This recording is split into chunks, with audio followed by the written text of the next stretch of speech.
నమస్కారం అండి. నా పేరు డాక్టర్ ఆర్ఎంపి శెట్టి. నేను ఆస్ట్రాలజర్ని. మీకు అందరికీ బాగా తెలుసు. ఇవాళ ఒక విషయం చెప్పాలనుకుంటున్నాను. అదేంటంటే, సంధ్యా థియేటర్లో ఏదైతే ఈ యొక్క పుష్ప 2 విడుదల సమయంలో మరి ఈ ఒక బాలుడు, ఒక స్త్రీ గాయపడ్డారు. స్త్రీ ఏమో మృత్యువాత పడింది. ఆ బాలుడేమో గాయపడే నిమ్స్లో మరి చికిత్స పొందుతున్నాడు. అతను కండిషన్స్ కనుక తీసుకున్నట్టయితే మరి సీరియస్గానే ఉందని డాక్టర్లు చెప్తున్నారు. ఇదంతా విన్న తర్వాత మళ్ళీ ఇవాళ నిన్ననో మరి ఎప్పుడో ఈ యొక్క అల్లు అర్జున్ గారు మళ్ళీ ఆ ఆసుపత్రికి విజిట్ చేశారు ఆ బాలుడిని చూడటానికి అని తెలిసినప్పుడు అప్పుడు అనిపించింది. ఎంతోమంది చెప్పారు అల్లు అర్జున్ గురించి, జాతకం గురించి. హిందీలోనూ చూశాను, ఆ తర్వాత తెలుగులోనూ చూశాను. అయితే ఆయన గురించి వార్తలు అనేక రకాలుగా విన్నాను కూడా. ఎంతోమంది కామెంట్స్ కూడా చేస్తున్నారు. ఇదంతా విన్న తర్వాత, ఇంత కాంట్రవర్షియల్ అయిన తర్వాత, కేవలం ఇతను అనుభవిస్తున్నటువంటి బాధ ఏదైతే ఉందో మరి ఇది జాతకరీత్యానా లేకపోతే సంధ్యా థియేటర్లో జరిగినటువంటి ఆ ప్రమాదము కారణమా అనేటువంటి ఒక క్వశ్చన్ అనేది నాకు రైజ్ అయింది. అంచేత ఇతని జాతకాన్ని ఒకసారి చూద్దాం కదా అని అనిపించి, అతని యొక్క డేట్ ఆఫ్ బర్త్, టైము మరి వారి పేరెంట్స్ ద్వారా కానీ బంధువుల మిత్రుల ద్వారా కానీ నాకు తెలుసుకునే పరిస్థితి లేదు కాబట్టి ఇంటర్నెట్లో నేను చూశాను, సెర్చ్ చేశాను. సెర్చ్ చేసినప్పుడు నాకు 2 రకాలుగా కనపడింది. అది ఎలాగానంటే, మరి 8వ తేదీ ఏప్రిల్ 1982 అని ఒక దగ్గర, మరి ఇంకొక తేదీ 83 అని ఒక దగ్గర 2 రకాలుగా కనపడింది. అప్పుడు నేను హోరోస్కోప్ ప్రకారంగా నేను అనేక రకాలుగా చూసి దశాంశ కానీ ఇతరత్ర ఉన్నటువంటి ఆ క్యాలిక్యులేషన్స్ అన్నీ కూడా చేసిన తర్వాత నాకు అర్థమైంది ఏంటంటే, హోరోస్కోప్లోనే ఆ రకమైనటువంటి స్థితిగతులు రాసి ఉన్నాయి అని మాత్రం తెలిసింది. అలాంటి స్థితిగతులు ఇతని హోరోస్కోప్లో ఏమున్నాయి? ఒకటి, నంబర్ 1 మనకందరికీ తెలుసు. అతను నటుడుగా మాత్రం అద్భుతంగా రాణించాడు. ఈ రోజున నంబర్ 1 అని అనిపించుకున్నాడు. అందుకు మాత్రం నేను చాలా గర్వపడుతున్నాను, సంతోషిస్తున్నాను. దానికి కారణం మన తెలుగువాడు కావటం.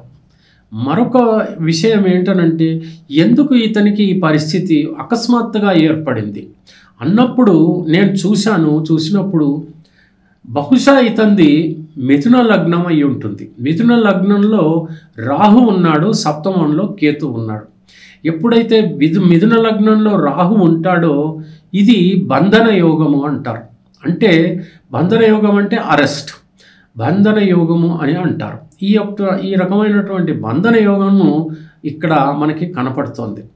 మరి మరో విషయం ఏంటంటే, 4వ స్థానంలో అంటే కన్యా రాశిలో మరి కుజుడు కానీ, శనైశ్చరుడు కానీ, మరి ఈ యొక్క చంద్రుడు కానీ, వీళ్ళు ముగ్గురు కూడా ఉండడం చూశాను. ఇక్కడ శనిచంద్ర యోగము ఏర్పడుతుంది, మరి చంద్రమంగళ యోగం కూడా ఏర్పడుతుంది. కానీ ఒక భయంకరమైనటువంటి దోషం కూడా ఈ 4వ స్థానంలో ఏర్పడింది. దాని పేరు అగ్నిమారుత దోషం. ఈ అగ్నిమారుత దోషం ఎలాంటిదంటే, ఒక మనిషిని చాలా ఆకాశమెత్తు లేపి ఆ తర్వాత ఒక్కసారిగా కింద పడేస్తుంది. అగ్నిమారుతము అంటే కుజుడేమో అగ్నికి కారకుడు, మరి శనైశ్వరుడేమో ఇక్కడ చూస్తే వాయువుకి కారకుడు, చంద్రుడేమో నీళ్ళకి. ఇది చూడండి ఎంత కాంట్రవర్షియల్ యాంగిల్ ఇక్కడ ఉంది అనేటువంటి విషయం మనం ముందు అర్థం చేసుకోవాల్సిందే. ఈ యొక్క బుధుడు దశమాధిపతి ఏమో గురువు ఉన్నాడు. ఈ గురువేమో రాహు నక్షత్రంలో ఉన్నాడు. మరి రాహు ఏమో గురువు నక్షత్రంలో ఉన్నాడు. ఇది పరివర్తన. అంటే ఈ రకమైనటువంటి ఒక పరివర్తన మాత్రం ఏర్పడింది.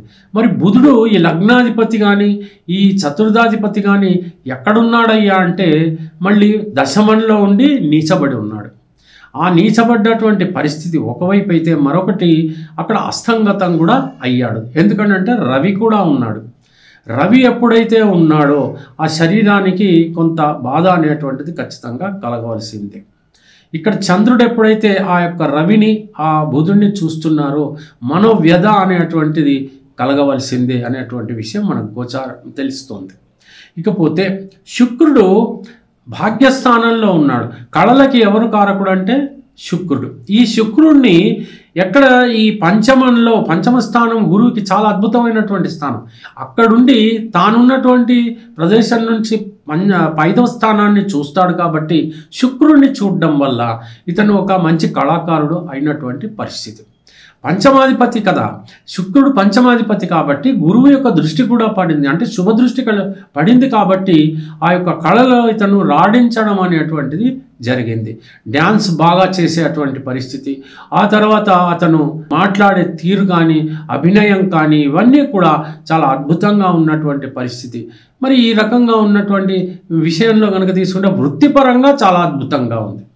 కానీ ఆపదల పరంగా, ప్రమాదాల పరంగా, అవమానాల పరంగా, బంధనం పరంగా ఈ రకంగా మాత్రం ఘోరాతి ఘోరమైనటువంటి విషయాలు నాకు ప్రస్ఫుటంగా ఈ హోరోస్కోప్లో కనబడుతున్నాయి.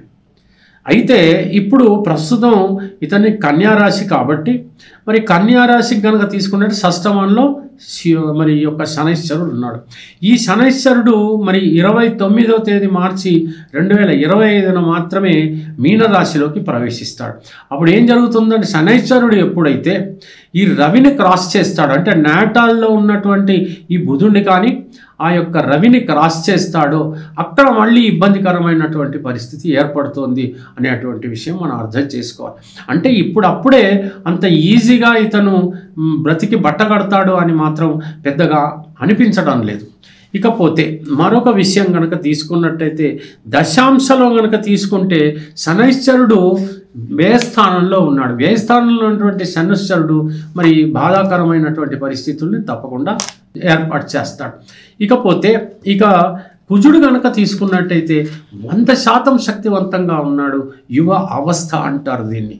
ఈ రకంగా ఉన్నటువంటి పరిస్థితుల్లో శనితో ఎప్పుడైతే పెట్టుకున్నాడో మరి వాయిలెన్స్ అనేటువంటిది క్రియేట్ అవుతుంది.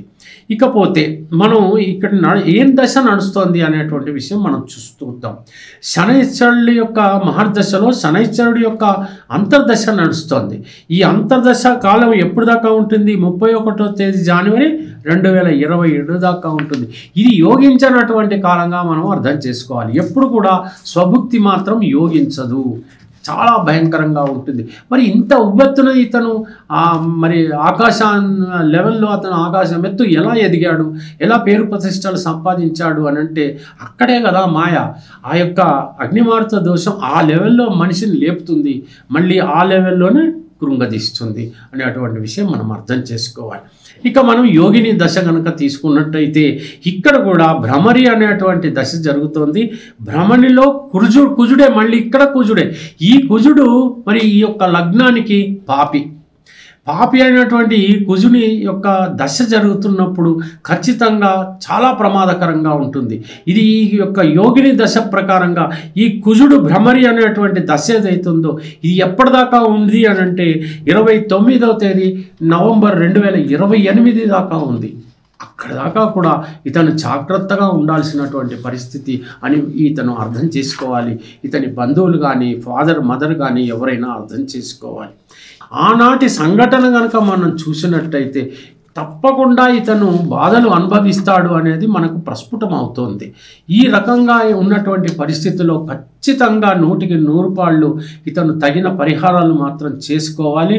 అప్పుడు ఏమవుతుందనంటే పూర్తిగా ఎక్కడికక్కడ సమసిపోతుందని నేను చెప్పలేను, కానీ ఉపశమనం మాత్రం కలిగేటువంటి పరిస్థితి ఏర్పడుతుంది.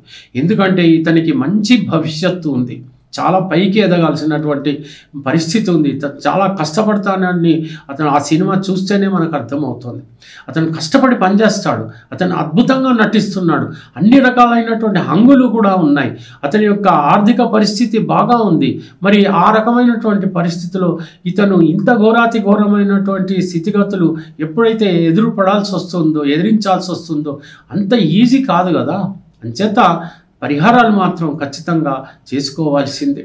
అయితే ఈ అగ్నిమారుత దోషానికి మాత్రం నా దగ్గర మాత్రమే ఈ భూమండలం మీద పరిహారం ఉంది అని కనుక వీళ్ళకు తెలిస్తే వాళ్ళు సంప్రదించాల్సినటువంటి పరిస్థితి.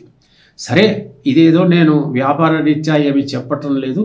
ఒక మహానటుడు నిలదొక్కుకోవాలి, మన చలనచిత్ర రంగంలో మరిన్ని చిత్రాలు చేయాలి, చాలా మంచి పేరు తీసుకురావాలనే ఒక ఉద్దేశంతో మాత్రమే అలా మాట్లాడుతున్నాను. కానీ స్వార్థ చింతన మాత్రం ఎట్టి పరిస్థితుల్లో లేదు.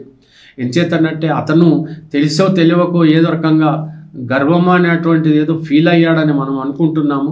కానీ అప్పుడు ఉన్నటువంటి పరిస్థితుల్లో 3 సంవత్సరాలు అతను ఎంతో కృషి చేశాడు. ఏదో రకంగా ఒక ఎక్స్పోజర్ కోసము అతను తాపత్రయపడ్డాడు అని కూడా మనం మరొక విధంగా అర్థం చేసుకోవాలి. నేను ఆయనకి ఏం ఫ్యాన్ కాదు, ఏ నటుడికి నేను ఫ్యాన్ కాదు. కాకపోతే ఒక జ్యోతిష్ శాస్త్ర రీత్యా నేను చెప్తున్నటువంటి విషయం మాత్రమే. ఇతను పరిహారాలు తప్పకుండా చేసుకోవాలి. లేకపోతే మాత్రం మున్ముందు ఈ సంఘటన మాత్రమే కాదు, అనేక సంఘటనలు ఇలాంటివే ఎదురయ్యేటువంటి పరిస్థితి, చివరికి ఏం జరుగుతుందో ఏమో అనేటువంటి ఒక క్వశ్చన్ మార్క్ కూడా మనకి ఏర్పడుతోంది. జాగ్రత్త.